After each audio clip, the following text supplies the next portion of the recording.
All right, welcome everybody. How we doing? How we doing in here? Good. Um, all right. So we've got a little live here for the 2022 Amex DraftKings for DFS golf this weekend. Um, Wait till a few people get in here to see if anybody is going to hop in.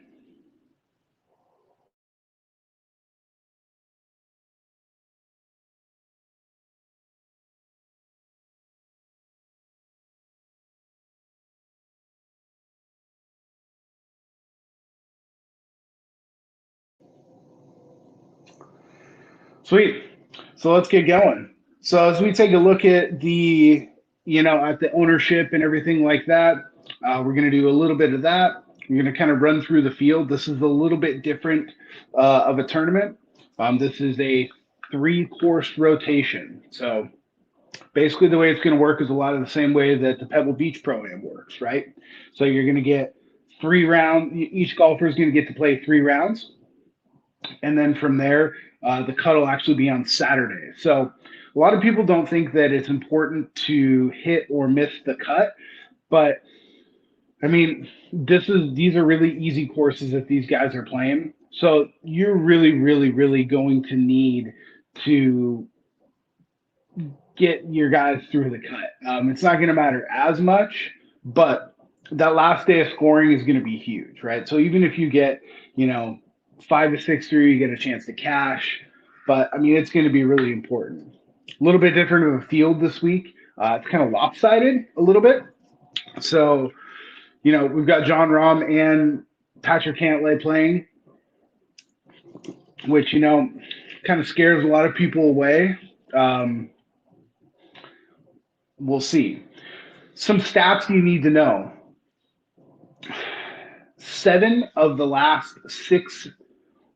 last 7 winners of this tournament played one of the two Hawaii tournaments ahead of time. So it's not guaranteed. We don't necessarily need to have the winner here because, when a random guy like Adam Long at like 6,600 wins, like kind of like what happened last year, um, it's one of those things where people were winning GPPs without actually having Adam Long in their lineup, right? So, which is a good thing. Obviously John Rahm and Patrick Cantlay, look, they're going to be popular, right? They're going to probably dominate this course. I mean, John Rahm is #1 in DraftKings points over the last 50 rounds. By the way, I'm using FantasyNational.com to kind of sort out all my data. Um, I kind of go. I like to look at the data. I don't predicate every decision that I'm making off of the data. But at the same time, I like to take a look at it. I also watch a lot of golf, so I understand that I can, maybe find some other things that the data is not really showing, um, and kind of pick some nuggets out from there, right?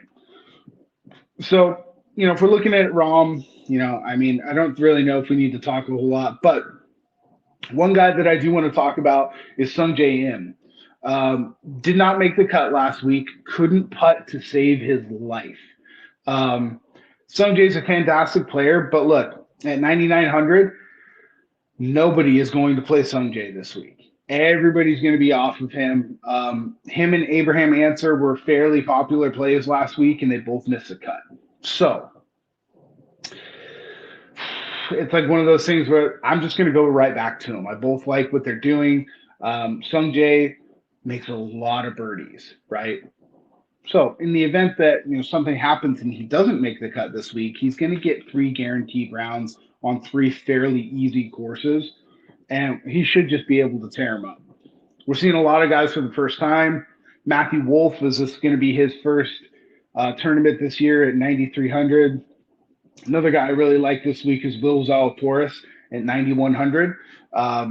First tournament doesn't fit the narrative, but look, on DraftKings, we don't need this person to win. He's at 9,100. If you're playing Rom or you're playing Cantlay at their price range, you basically need them to win and then figure out your lineup from there, right?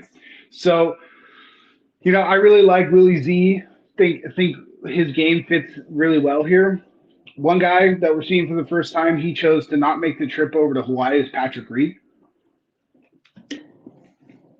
I think he is, 8,800 is probably too cheap for a class of the field player like Patrick Reed. I'll go back to the Bezadenhout. Showed some really good things this last week. Putted the lights out in Hawaii, and I don't think he's going to do that again. But really, his other things are just the absolute worst. So I don't really know. Here, I had something going on. Oh, skip ads. Let's get back to the good background. So yeah, I mean, look, I think he's a viable player. We got Ricky Fowler. I don't know, Justin Rose. Those guys in the mid eights. Siwoo kind of burned me last week, but look, this is a Pete Dye course, or they're playing a couple of Pete Dye courses. Siwoo typically tends to play very well at the old Pete Dye courses. So I think this is something that's really going to be a positive thing for him, right? He's only 8,300. I got a lot of interest in that. The guy right above him, Alex Noren, I have zero interest in. But look, we're looking for guys who make a lot of birdies this week and who score well on DraftKings. And one of those guys in the mid eights is Jonathan Vegas. Not a sexy name, not a popular name, but over the last 50 rounds, he's fourth in DK scoring. That's pretty important. He drives. He's got a great tee to green game. He's got a great ball striking game. Short game, not very good. Don't really care about that here. Strokes gained off the tee is, he's up in the top 5. Around the green, again, his short game is just not very good, but I don't really care about that here. And then, his putting pretty much sucks. So, it is what it is. We've got going for a little bit further down the list here. We've got Cameron Champ, who I've got some interest in. Russell Knox, I've got a little bit of interest in.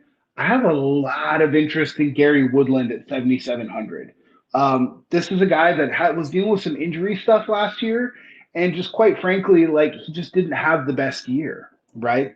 So, I mean, I think that he's a fantastic player. I think this is a class of a field that he should be placed much higher in. He just really hasn't shown anything.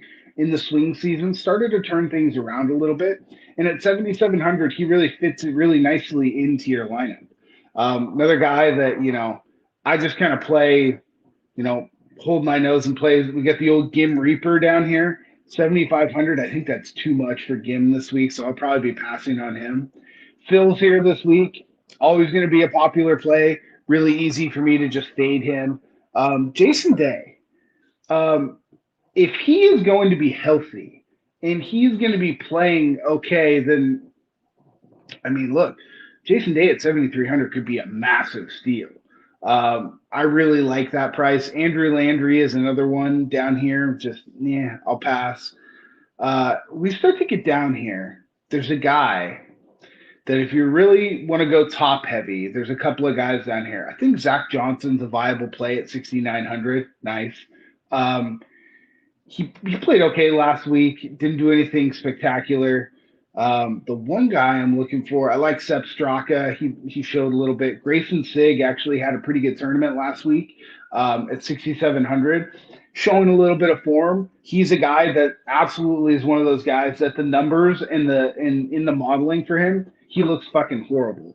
But I watched him play golf last week, and he looks pretty damn good.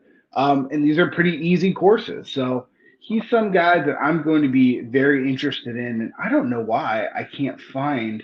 Pat Perez is another dumpster diver at 6,400. I think that's pretty interesting if you want to go there.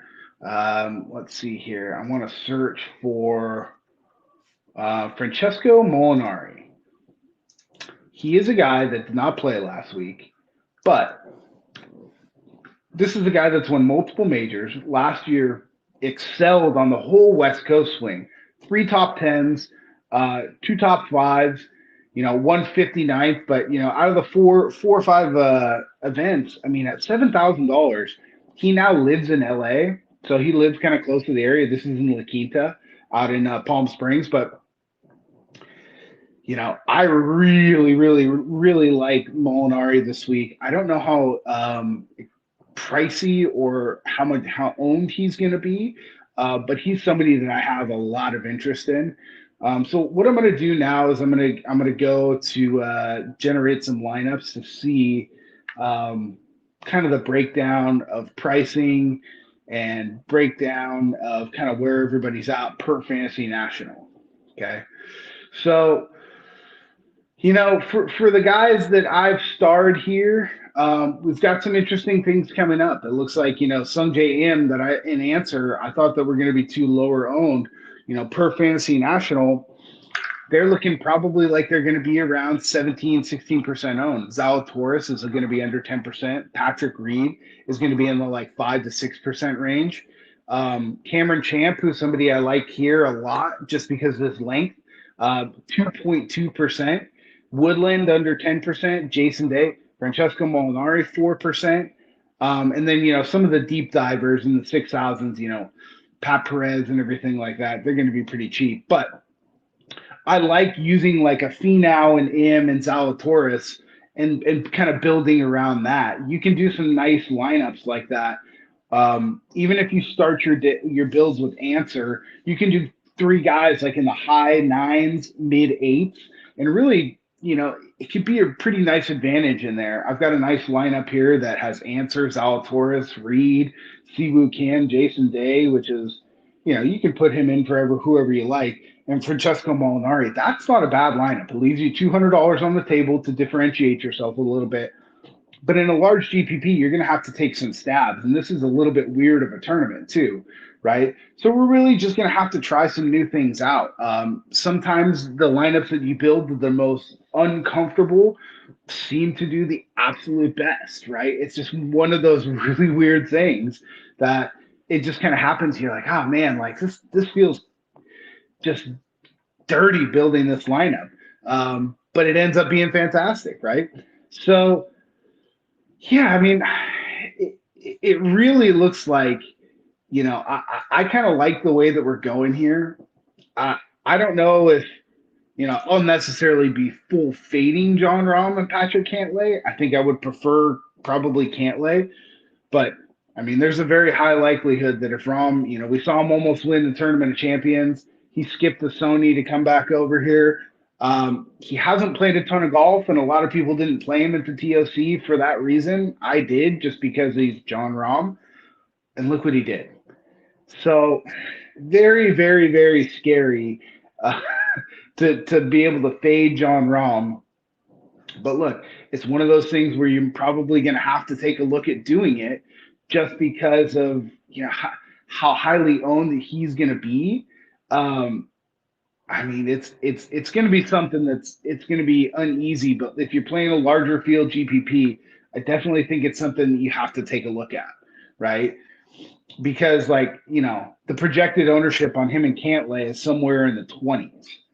So if you fade those guys, I'm not saying full fade, I'm going to probably be playing about 10 lineups, and I think I'll probably have 2 with Rahm, 2 with Cantlay, and one of those 4 being with both of them, and then probably fading them on the rest.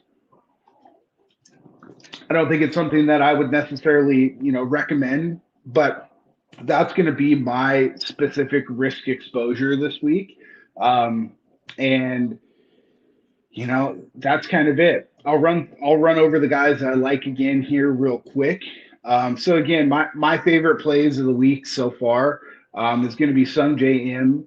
I guess I didn't mention him really, but Taylor Gooch is another one I like that I'll be going back to. I like getting some exposure to Abraham Answer and Will Zalatoris in that low 9s range. Patrick Reed and Christian Bezuidenhout in the high 8s are my 2 favorite plays there. I'm going to go back to Siwoo Kim this week at 8,300, even though he cost me a GPP last week. It's okay. It's Pete Dye. Let's roll again. And then really like Jonathan Vegas at 8,100. He's a guy that, I don't think a lot of people are going to be on, just like Cameron Champ. Cameron Champ's numbers are not there at all. He just hits it a mile, right? This is one of those courses or these tournaments that there's no really specific skill set that always wins here, right? You've seen guys who hit it really short win here, and you've seen bombers win here. There's no real rhyme or reason. This is kind of a weird tournament. It's not going to be a normal exposure week just because it's kind of a dart throw. But these are the guys that I'm leaning to. Cameron Champ is one of those kind of outliers that I would like to get some exposure to. Brendan Todd and Gary Woodland are going to be in my player pool. Gary is my favorite out of those two. If you are not as crazy about Jason Day in the 73, lower sevens area, I think Troy Merritt, he withdrew last week, but I had some interest in playing him last week. He got priced up, even though he didn't play last week. A little bit weaker of a field, I guess. So that's kind of where that came from. No one really in the sevens there except for Molinari. Molinari and Johnson are going to probably be my two favorites kind of in that area. Molinari 7,000, Zach Johnson 6,900. If we're really dumpster diving and bottom feeding, Sep Straka and Grayson Sig are my two of my favorite ones. Guy that played actually pretty well last year was Tyler McCumber. I might fire him into one or two. He's not somebody I'm going to be looking to get into, but look, we're getting down into the 6,600s here. If you play Rahm and Cantlay, you're probably going to have to play one or maybe even two of these guys.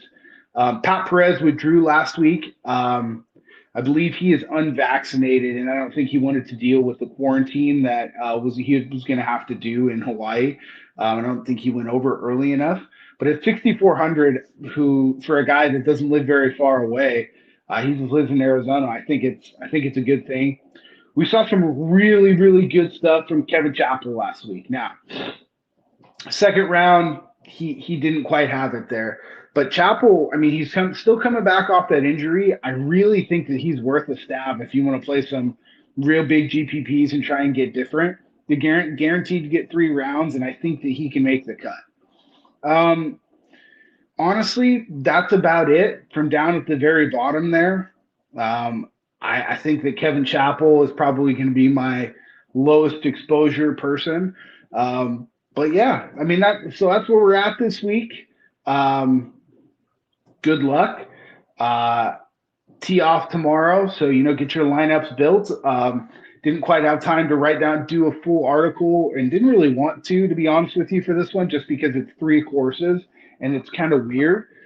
Next week we'll be at a course where we can actually take a look at a few things. Got some good course history as well, and it'll be a little easier to kind of narrow in. This one, play who you want to. Fade Rahm and Cantlay at your discretion, but look, they're both going to be in the mid 20% owned. By far the highest owned golfers of the week, because people think they're just going to blitz this, and they very well could. But if they happen to not, you'd be in a pretty good position. So, like I said, I'm playing 10 lineups. I'm going to play 2 with Rahm, 2 with Cantlay, and then one of those 4 is going to be a Rahm and Cantlay lineup. So that's how I'm going to spread my exposure this week. I hope this helped you guys out. This is kind of a interesting tournament, so hopefully have some fun. It's kind of a nice little thing to throw in there aside from the 4-game NFL divisional round slate. So good luck this weekend, and we'll see you guys Friday for the NFL pod. Cheers.